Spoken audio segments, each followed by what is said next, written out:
sports coverage of the NFL takes us to the Carolinas and Bank of America Stadium here in Uptown Charlotte. Straight ahead, it's Wild Card Weekend, and we've got a great one in store between the Detroit Lions and the Carolina Panthers. Winner go home is the mantra, and off we go. We're underway in this NFC Wild Card game. And that one bounces out of the back of the end zone, so we'll start the drive at the 25 on the touchback.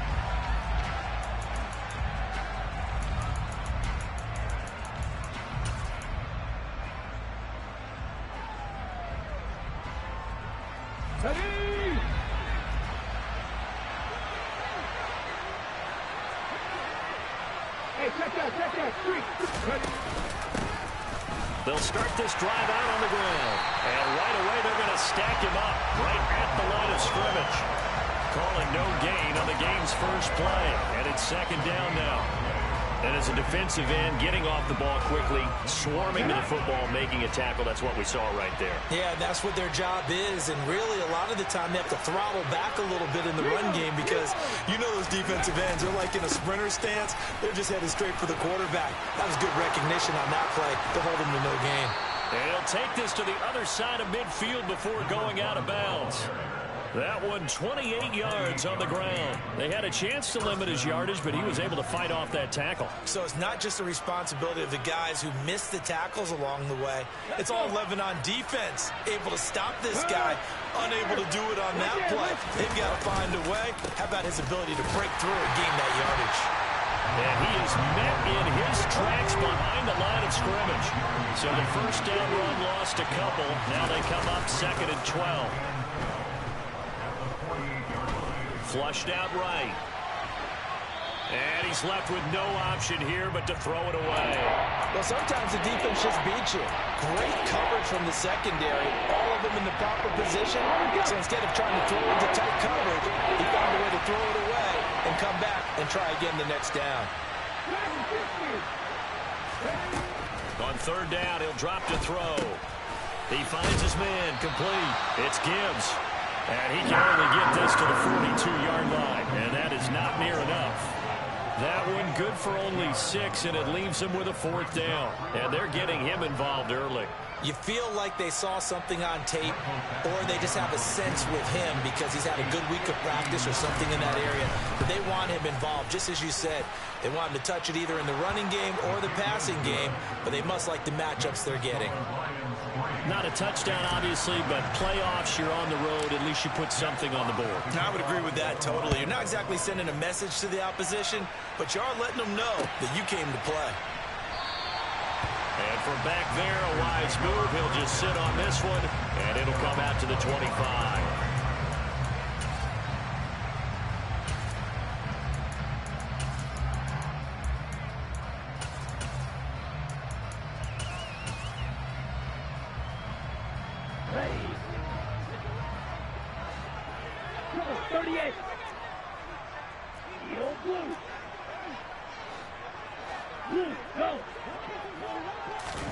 It's Young on first down.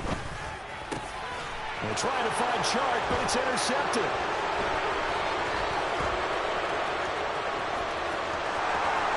And he will bring it back. An interception return for a Lions touchdown. Well, CD, we have seen it many times throughout the course of the season. This defense coming up large and snagging a big takeaway. But here they get not just the takeaway, 6 points as well. And you just knew that for this team to advance, it had to get a big performance from this unit. And to this point, they've delivered. So an early 10-0 lead for them now as they kick it away. And a fair catch signaled for and taken successfully.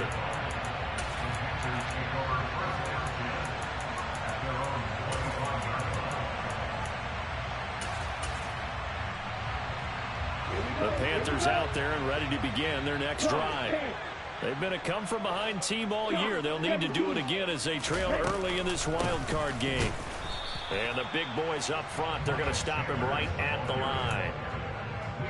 He was brought down by big Levi Onwuzurike. Early down stuff to put this offense in a precarious position. We know that securing the point of attack, especially against the big-bodied guys in the middle of this D, has got to be priority one. So after the run for no gain, here's 2nd and 10. Young. He's airing it out for Williams. It got his man complete. And he'll be marked out right at the 20-yard line.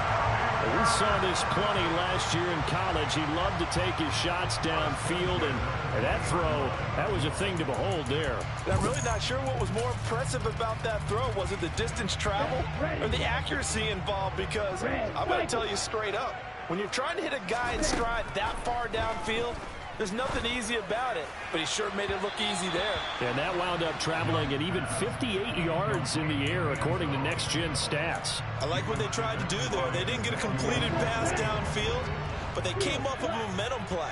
Big-time gain on the previous snap, came right back and threw one deep, hoping to catch them on their heels.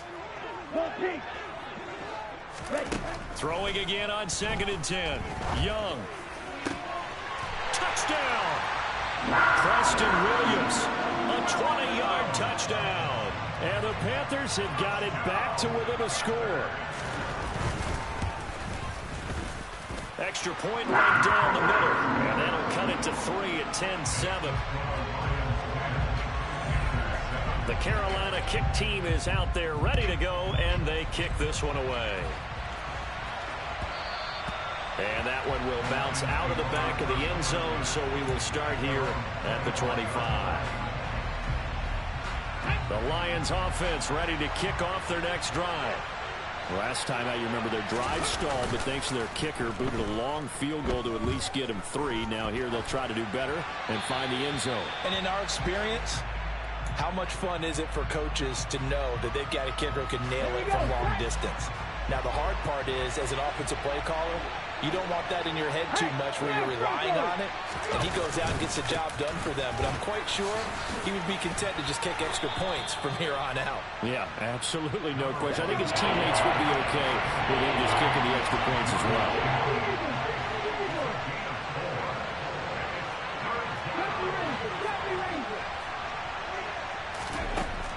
Out of the gun now on 3rd down. That throw taken in by Jamison Williams. And he is going to have a Lions first down as they're able to get the 3rd down conversion. But Charles, what a rookie season he had, catching the football over 1,000 yards on the year, and he comes through there with a nice grab. And we've seen wide receivers in recent years come in and have big years right away. And you think about Justin Jefferson in 2020. 1,400 yards and huge impact on his team and on the league. This guy, he's following his footsteps as an impact guy here in year 1. So a nice run there, and I have to think a strong running game in the playoffs, maybe even more critical than the regular season. And if you go by the numbers, the man they have running it here, he was the best in the NFL. And since he led the league in rushing yards, I think it means he's going to see the ball a lot in this game, too, because that's what they're built like. That's what they're built around. So I think the offensive line, the tight end, the wide receivers, everyone is coming together, wanting him to get the ball and get it often, and they want to carve some holes out there for him. They'll run on 1st down. Gibbs. And he will reach the 8-yard line before going out. 76 yards rushing for him already. A terrific first quarter here to begin the playoffs. A nice run right there. And we talk this time of year about certain teams, certain players who don't have a lot of postseason history to speak of. And here's a man right here in his rookie season in the NFL, and he's being asked to carry the load at running back for this offense. And he has acquitted himself nicely here in his rookie year. And look, I think we both believe that the burden's a little lighter on backs and receivers than it is on quarterbacks in the playoffs. But that's not to say this is going to be easy. As fast as the NFL game is in the regular season, it's like warp speed when you turn pressure up in the postseason. So let's see how he handles things early. They'll try the left side. It's Gibbs, and he pushes forward, but comes up short of the goal line. Can't run pitch book over here, can you? Oh, I think you kick it out my back. 2 straight shots on the ground. Now on 3rd, do you go to the air? I think the possibility exists, and if you're doing it, you're probably going to play action since you ran it twice.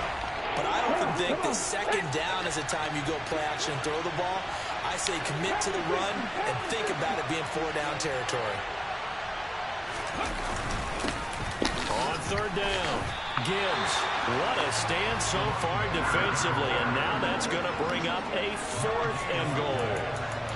Defense didn't budge on third down. Now what are we going to see on 4th? We are soon to find out, but does this feel like old school football or what, right? Yeah. This is an old-fashioned goal line stand.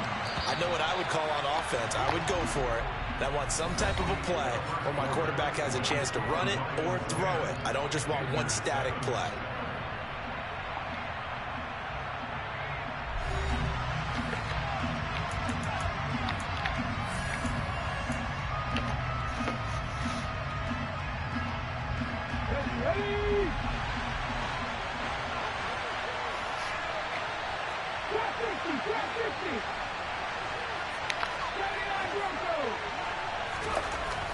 They'll look to throw here. Flush to his right. And he's brought down. Can't do anything with the football. It's a sack and a turnover on downs. He couldn't get the ball away on 4th and goal. And the Panthers defense able to deliver the goal line stand. This Carolina offense at the line, ready to go. Well, the football changing hands here, and as this offense takes the field, Charles, they'd be fine with more of the same on this upcoming drive. Last time out, they found the end zone for 6. And they're certainly hoping for more of the same, but the game plan, I doubt it'll just be a carbon copy of the last drive, because I think this offense is ready to break out some new wrinkles and try some new things that might be hidden in their playbook. They want to use that confidence to its advantage while also keeping the defense from anticipating what's up next.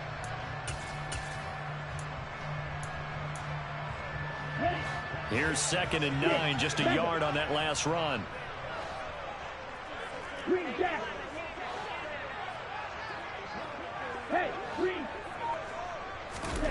Throwing, Young. Eluding the pressure right. And connecting here with DJ Shark. And he gets it to the 30 when it's all said and done. He had over 100 catches in the regular season, and now he's got his first catch of this wild card game. A nice throw there. And, you know, this game, a true rarity. Not one, but you got 2 rookie quarterbacks facing each other in the playoffs. What do you think, Charles, that says about the state of quarterback play in today's NFL? I'm glad you asked that question, because all week in preparation for this game, I thought about that, and what I've landed on is this. These kids play high-stakes games from the time they're in high school. A lot of them travel to play games. They play on television. They go to college, play big-time games. And let's face it, the game has never been more quarterback-centric than it is now. So these kids develop a lot faster and are a lot more confident before they even hit the NFL. To throw on 2nd and 10, Young. Being chased out left. And seeing nowhere to throw, he chucks this one away from harm. Incomplete. Now it's 3rd down. Well, sometimes an incompletion is the right play. And he showed that he's learned from his earlier interception on that throw. Instead of forcing it, he just tossed it away. Now they face a 3rd and 10 after back-to-back incompletions. Again, it's Young.